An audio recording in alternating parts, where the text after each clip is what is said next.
AP paper mill retired officers welfare association సర్వసభ్య సమావేశం స్థానిక కృష్ణసాయి కళ్యాణ మండపంలో బుధవారం నిర్వహించారు. ఆఫీసర్ల సాధక బాధకాలను అడిగి తెలుసుకున్నారు. గోదావరి పుష్కరాలకు 12 రోజుల పాటు సేవా కార్యక్రమాలు నిర్వహించేందుకు 6 సభ్యులతో కమిటీ వేశారు.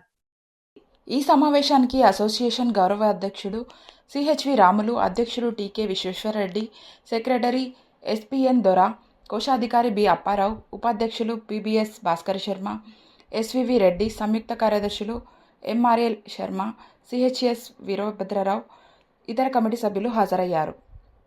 అనంతరం జరిగిన మీడియా సమావేశంలో అధ్యక్షుడు టీకే విశ్వేశ్వరరెడ్డి మాట్లాడుతూ, గోదావరి పుష్కరాల నేపథ్యంలో భక్తుల పుణ్యస్నానాలకు పరిశుభ్రమైన నీరు అందించేందుకు కూటమి ప్రభుత్వం తీసుకున్న చర్యలకు రిటైర్డ్ ఆఫీసర్స్ వెల్ఫేర్ అసోసియేషన్ మద్దతుగా నిలుస్తుందన్నారు.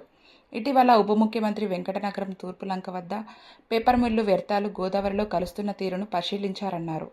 గోదావరి నది కలుషితం కాకుండా పటిష్ట కార్యాచరణ చేయాలని కోరారు. ప్రస్తుతం పేపర్ మిల్ ఈడీగా వ్యవహరిస్తున్న ముఖేష్ జైన్ తీరుపై ఆయన తీవ్ర అభ్యంతరం వ్యక్తం చేశారు. అధికారులు, కార్మికుల పట్ల ముఖేష్ జైన్ తన పద్ధతి మార్చుకోవాలని హితవు పలికారు. అలాగే మన భాస్కర్ శర్మ గారు, ఆయన కూడా వైస్ ప్రెసిడెంట్గా పనిచేసిన వాళ్ళ మిల్లులో అందరూ కూడా ఓ యూనిట్గా ఓ పద్ధతిలో ఇక్కడ రన్ చేస్తున్నాం. మొన్ననే పవన్ కళ్యాణ్ గారు రాజమండ్రి వచ్చాడు. వచ్చి వెంకటనారాయణ తూర్పు లంక దగ్గరికి బుచ్చి చౌదరి గారిని వెళ్ళి తీసుకెళ్ళి పేపర్ మిల్లు పొల్యూషన్ ఎలా కలిసిపోతుంది గోదావరిలో అని చెప్పి పవన్ కళ్యాణ్ గారు చెప్తే, అప్పుడు బుచ్చి చౌదరి గారు చెప్తున్నాడు, ఏమంటే మేము గట్టిగా అడిగితే మిల్లు మూసేస్తానంటున్నారని బుచ్చి చౌదరి గారు అంటాడు. అసలు బుచ్చి చౌదరి గారు 7 సంవత్సరాలు ఎమ్మెల్యే, 7 సార్లు ఎమ్మెల్యే చేశాడు. ఆయన పేపర్ మిల్లు పొల్యూషన్ వెళ్ళి ఎక్కడ కలుగుతుందో ఆయనకి తెలియదు. పవన్ కళ్యాణ్ చేయట్టుకెళ్ళి చూపించండి.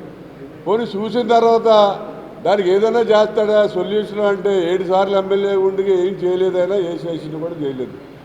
పవన్ కళ్యాణ్ గారు దాన్ని సీరియస్గా తీసుకుని మిల్లు మూసేస్తే ఎందుకు మూసేస్తారో అని ఆయన చెప్తే మేము ఒకటే చెప్పాం.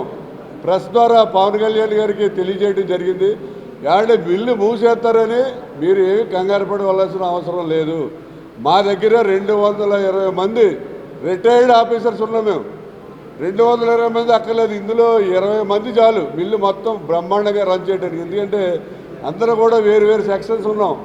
ప్రాసెస్ ఉన్నది, మెయింటెనెన్స్ వాళ్ళు ఉన్నారు, అలాగే అకౌంట్స్ డిపార్ట్మెంట్ అన్ని సెక్షన్లలో ఉన్నారు మా దగ్గర. ఒక 20 మంది అయితే మిల్లుని బ్రహ్మాండంగా మేము రన్ చేస్తాం. మీరు పొల్యూషన్ కంట్రోల్ చేయండి, ఏ రకంగా కంట్రోల్ చేయాలనేది మీరు పొల్యూషన్ మినిస్టర్గా మీ బాధ్యత. మిల్లు మూసేస్తే మేము రన్ చేయడానికి రెడీగా ఉన్నామని కూడా పవన్ కళ్యాణ్ గారికి పేపర్ స్టేట్మెంట్ ద్వారా మేము, అలాగే దుర్గేష్ ద్వారా కూడా తెలియజేయడం జరిగింది. అందువల్ల ఏంటంటే రాబోయేది పుష్కరాలు. ఆ పుష్కరాలకి ఈ రాజమండ్రి పేపర్ మిల్లు పొల్యూషన్ వల్ల పుష్కరాలకి స్నానం చేయడం వల్ల వాళ్ళు ఇబ్బంది పడే పరిస్థితి ఏమి ఉండకూడదు.